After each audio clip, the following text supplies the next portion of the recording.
What's going on, guys? Back again with more low back secrets, low back tips, ways for you to train with low back pain or while you're recovering from it.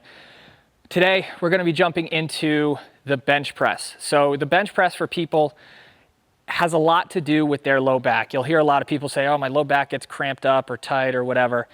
If you are struggling with your low back pain, especially extension intolerance, we had gone through a video going over flexion intolerance utilizing a specific deadlift style. Now we're going to be jumping into the bench press and working on low back pain for people who have a hard time extending backwards. So what I'm going to have Alex do, set up normally on a bench press, and we're going to go over a particular style and a means of adjusting how you bench to allow you to train and still recover from your low back pain. As always, I need to preface this, your low back pain is specific to you. If you have an injury, please get it checked out by a clinician and make sure you go through a proper assessment to understand your pain triggers individually, right? Your back pain is very individual to you, just having to cover my ass. Here we go. So Alex is set up here in the bench press. In a normal bench press setup, you'll see a lot of extension here. You'll see an arch in his low back. For most people, most of the time, this is a non-issue. But if you are extension intolerant, this could be a pain trigger that could make your pain or your situation worse. So what we really need to focus in on in the bench is allowing your spine to remain neutral. So there's a couple ways of doing that. The first one is called a hook lying position. So all I'll do is, you can rack the bar. A hook lying position is very simple. All I'm going to have Alex do is put his feet up on the bench. Perfect. So what I want you to see here is, you can just relax here. What this does, this puts the pelvis and his spine into a more neutral position. If you are, again, extension intolerant, this is going to be a position that causes a lot less of that fatigue or a lot less of that irritation. So a couple things about this position, though, is that you are not going to be able to break any personal records. You are not going to move as much weight in this position. As I mentioned in the deadlift video, you need to separate your recovery from your performance. This is a great way to kind of bridge that gap when you start feeling better. If you are just starting to feel that low back pain or you just injured yourself, I would not suggest doing this. I would suggest doing much more simple exercises and building up your capacity that way. But here, this is for somebody who has been working on their low back rehab, doing everything they need to do, and they're starting to feel a little bit better, but they still can't get into that proper bench position.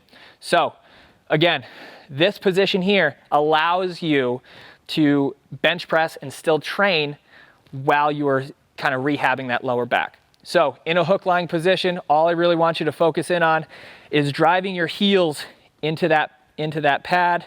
Yep, you can drive the whole foot, but really thinking about the heels, allowing the hamstrings to tighten up a little bit, allowing that pelvis to kind of rotate into that neutral position.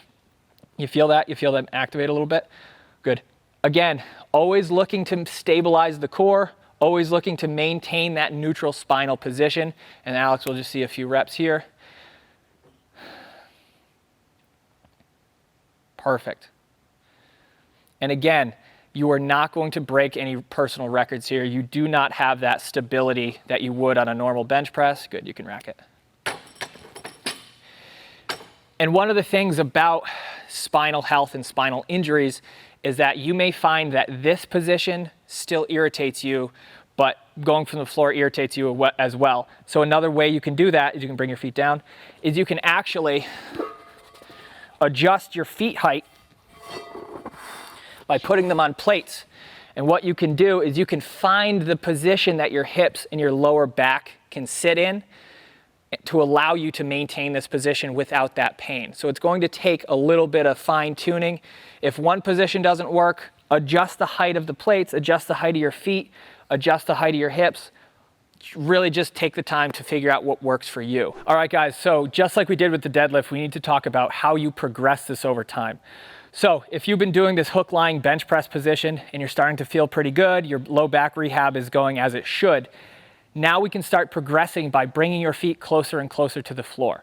So what I'll have Alex demonstrate here is the initial hook lying position that we've been working on, but now we have these blocks here. So if you bring your feet down, What this is doing is starting to challenge a little bit more of that spinal extension as well as that hip position. So for example, this is more challenging on his lower back to maintain that position than being in that hook lying position. You see how in this position, all of a sudden everything's in neutral. Now, if you bring your feet down, that pelvis is starting to rock a little bit and he gets a little bit more movement in that lower back. Say this is going well for a few weeks. Now what we can do is start taking some of the blocks away, thus increasing that challenge over the course of time. Again, this is about progression. This is about making sure that you do everything you can for your specific training in your specific rehab. So again, as we continue, as we progress, the blocks come down, and then he gets closer and closer to getting back to that traditional bench press position where his feet are on the ground. So this is a great example for you to utilize in your training if you are struggling with some low back tightness or low back pain and you still want to bench. I do have to say this, however, if you are trying to get your low back to feel better, you need to separate your performance training from your rehab.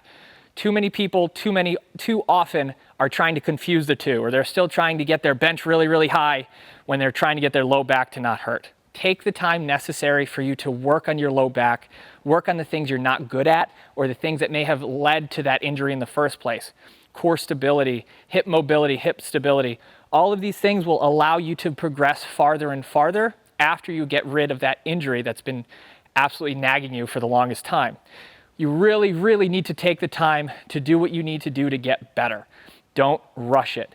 Take the time to make sure you're utilizing exercises like this or the one in my deadlift video so you can still train, you can still get stronger, you can still get better, and you can work on the things you need to work on that will provide you with a longer runway of progression and thus get you better for longer and keep you injury free.